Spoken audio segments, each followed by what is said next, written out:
Hello ನಮಸ್ಕಾರ ಸ್ನೇಹಿತರೆ, ತಮ್ಮೆಲ್ಲರಿಗೂ ಇಡಿಗಾಸ್ ಕಿಚನ್ಗೆ ಸ್ವಾಗತ. ಇವತ್ತಿನ ರೆಸಿಪಿಲಿ ನಾನು ಒಂದು ಕ್ಯಾಪ್ಸಿಕನ್ ಗ್ರೇವಿನ ತೋರಿಸ್ಕೊಡ್ತಾ ಇದ್ದೀನಿ. ಇದು ಜೋಳದ ರೊಟ್ಟಿ ಚಪಾತಿ ಜೊತೆಗೆ ತುಂಬಾ ಟೇಸ್ಟ್ ಕೊಡುವಂಥದ್ದು, ಹಾಗೆ ಸುಲಭವಾಗಿ ನಾವು ಮನೆಯಲ್ಲೇ ಮಾಡ್ಕೋಬೋದಾದಂಥ ಒಂದು ದಪ್ಪ ಮೆಣಸಿನಕಾಯಿ ಗೊಜ್ಜನ್ನು ಯಾವ ರೀತಿ ಮಾಡ್ಕೋಬೋದು ಅನ್ನೋದನ್ನು ತೋರಿಸ್ಕೊಡ್ತಾ ಇದ್ದೀನಿ. ಹಾಗೆ ಅದನ್ನು ಮಾಡೋದಕ್ಕೆ ಮೊದಲೇದಾಗಿ ಒಂದು ಬಾಣಲೆ ತೊಗೊಂಡು ಅದಕ್ಕೆ ಸ್ವಲ್ಪ ಎಣ್ಣೆ ಹಾಕೊಂಡ್ಬಿಡೋಣ. ಎಣ್ಣೆ ಬಿಸಿ ಆಗ್ತಿದ್ದ ಹಾಗೆ ಒಂದು 2 ಸ್ಪೂನಷ್ಟು ತೊಗೊಂಡು ಎಣ್ಣೆ ಸ್ವಲ್ಪ ಬಿಸಿ ಆಗ್ತಿದ್ದ ಹಾಗೆ ಸ್ವಲ್ಪ ಶುಂಠಿ, ಹಾಗೆ ಒಂದು ಇಡಿ ಬೆಳ್ಳುಳ್ಳಿ, ಹಾಗೆ ಸ್ವಲ್ಪ ಜೀರಿಗೆ ಹಾಕೊತಾ ಇದ್ದೀನಿ. 1 ಸ್ಪೂನಷ್ಟು ಜೀರಿಗೆ, ಹಾಗೆ ಆಮೇಲೆ ಒಂದು ಈರುಳ್ಳಿ ಅಥವಾ 2 ಗ್ರೇವಿ ಜಾಸ್ತಿ ಬೇಕಂತ ಅನಿಸಿದ್ರೆ 2 ದಪ್ಪ ಸೈಜ್ ಈರುಳ್ಳಿನ ತೊಗೋಬೋದು. ನಾನಿಲ್ಲಿ ಒಂದು ಟೈಮ್ಗೆ ಆಗೋಷ್ಟು ಮಾಡುವಷ್ಟು ಅಂದರೆ 1 ಈರುಳ್ಳಿನ ತೊಗೊಂಡಿದ್ದೀನಿ. ಅದನ್ನು ಚೆನ್ನಾಗಿ ಸ್ವಲ್ಪ ಎಣ್ಣೆ ಜೊತೆಗೆ ಚೆನ್ನಾಗಿ ಬಾಡಿಸ್ಕೊಳ್ಳಿ. ಶುಂಠಿ ಮತ್ತು ಬೆಳ್ಳುಳ್ಳಿನೂ ಸಹ ಇದ್ರ ಜೊತೆಗೆ ಹಾಕಿದ್ದೀನಿ, ಹಾಗೆ ಜೀರಿಗೆ ಕೂಡ ಹಾಕ್ಕೊಂಡಿದ್ದೀನಿ. ಇದು ಸ್ವಲ್ಪ ಎಣ್ಣೆ ಜೊತೆಗೆ ಬಾಡಿದ ನಂತರ ನಾವು ಖಾರಕ್ಕೆ ಬೇಕಾದರೆ ನಿಮಗೆ ಹಸಿಮೆಣಸಿನಕಾಯಿ ಇಷ್ಟ ಇದ್ದರೆ ಹಾಕೋಬೋದು, ಅಥವಾ ಒಣಗಿದ ಮೆಣಸಿನಕಾಯನ್ನು ಕೂಡ ಹಾಕೋಬೋದು, ಅಥವಾ ರೆಡಿ ಅಚ್ಚ ಖಾರದ ಪುಡಿ ಇದೆ ಅಂದರೆ ಅದನ್ನು ಕೂಡ ಹಾಕೋಬೋದು. ನಾನಿಲ್ಲಿ ಬ್ಯಾಡಗಿ ಮೆಣಸಿನಕಾಯನ್ನು ಒಂದು 5ರಿಂದ 6 ಹಾಕಿದ್ದೀನಿ. ಹಾಗೆ ಹಸಿ ಕೊಬ್ಬರಿ ಒಂದು 4ರಿಂದ 5 ಪೀಸ್ ಹಾಕಿದ್ದೀನಿ. ಹಾಗೆ ಸ್ವಲ್ಪ ಅರಿಶಿನ, ಹಾಗೆ ಸ್ವಲ್ಪ ಧನಿಯಾ ಪೌಡರ್ನ ಹಾಕ್ಕೊಂಡಿದ್ದೀನಿ.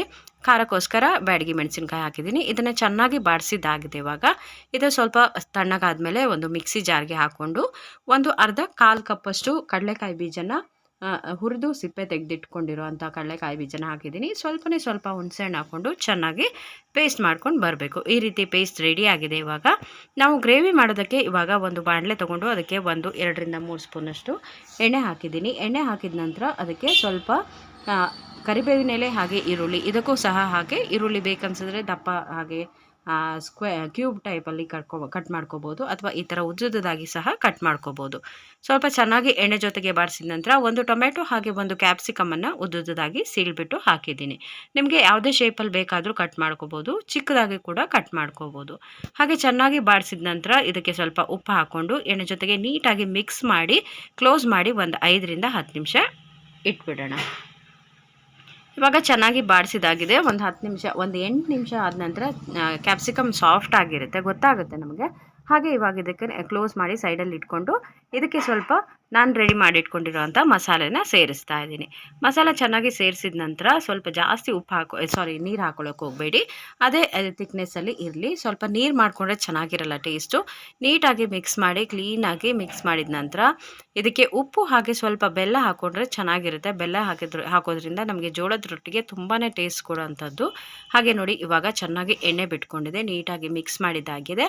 ಇವಾಗ ಇದಕ್ಕೆ ನಾನು ಒಂದು 2 ಸ್ಪೂನಷ್ಟು ಬೆಲ್ಲ ಹಾಕ್ತಾ ಇದ್ದೀನಿ. ಬೆಲ್ಲ ಹಾಕೋದ್ರಿಂದ ಟೇಸ್ಟ್ ನೀವು ಹೇಳಿದ ಹಾಗೆ ಸಕ್ಕರೆಗಿಂತ ಡಿಫ್ರೆಂಟ್ ಆಗಿರೋ ಟೇಸ್ಟ್ ಕೊಡುತ್ತೆ. ನೀಟಾಗಿ ಮಿಕ್ಸ್ ಮಾಡಿ ಒಂದು 5 ನಿಮಿಷ ಬೇಯಿಸಿದ್ರೆ ಕ್ಯಾಪ್ಸಿಕಮ್ ಗ್ರೇವಿ ರೆಡಿ ಆಗುತ್ತೆ. ಹಾಗೆ ನೋಡಿ ಇವಾಗ ನಾನು ಇದಕ್ಕೆ ಜೋಳದ ರೊಟ್ಟಿ ಜೊತೆಗೆ ಸರ್ವ್ ಮಾಡ್ತಾ ಇದ್ದೀನಿ. ತುಂಬಾ ಬೆಸ್ಟ್ ಕಾಂಬಿನೇಷನ್ ಅಂತಲೇ ಹೇಳ್ಬೋದು. ಹಾಗೆ ಟೇಸ್ಟ್ ಕೂಡ ತುಂಬ ಚೆನ್ನಾಗಿರುತ್ತೆ. ಹಾಗೆ ಸುಲಭವಾಗಿ ಕೂಡ ಮಾಡ್ಕೋಬೋದಂತ ಒಂದು ಕ್ಯಾಪ್ಸಿಕಮ್ ಗ್ರೇವಿ, ಯಾವುದೇ ಸಿಂಪಲ್ ಮಸಾಲೆಗಳನ್ನ ಬಳಸಿ ಮಾಡಿರುವಂಥ ರೆಸಿಪಿ. ಇಷ್ಟ ಆದರೆ ಪ್ಲೀಸ್ ಲೈಕ್, ಶೇರ್, ಕಮೆಂಟ್ ಮಾಡಿ. ಹಾಗೆ ಹೊಸಬರಾಗಿದ್ದರೆ ಪ್ಲೀಸ್ ನನ್ನ ಚಾನಲ್ನ ಸಬ್ಸ್ಕ್ರೈಬ್ ಮಾಡಿ ಸಪೋರ್ಟ್ ಮಾಡಿ. ಇವತ್ತಿನ ಈ ರೆಸಿಪಿ ಇಷ್ಟ ಆದರೆ ಪ್ಲೀಸ್ ಒಂದು ಲೈಕ್ ಕೊಡೋದನ್ನು ಮರಿಬೇಡಿ ಅಂತ ಕೇಳ್ಕೊತಾ ಇನ್ನೊಂದು ಹೊಸ ವಿಡಿಯೋ ಜೊತೆಗೆ ಮತ್ತೆ ಸಿಗ್ತೀನಿ. ಅಲ್ಲಿ ತನಕ ಎಲ್ರಿಗೂ take care and bye bye.